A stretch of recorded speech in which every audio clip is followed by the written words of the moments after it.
luang mi vil ngay nak na thi mi xóa nắng lấy cây cành cha asi thi sân men kia khô lâu mi thi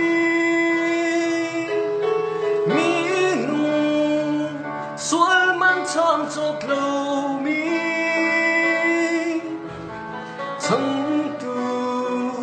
Giêsu Christ cần bồi bao là mình sống lối cả những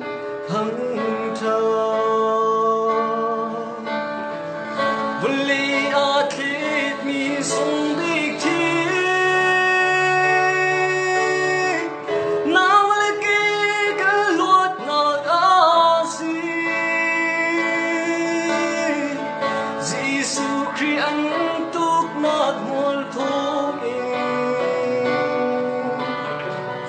nắng lấy cây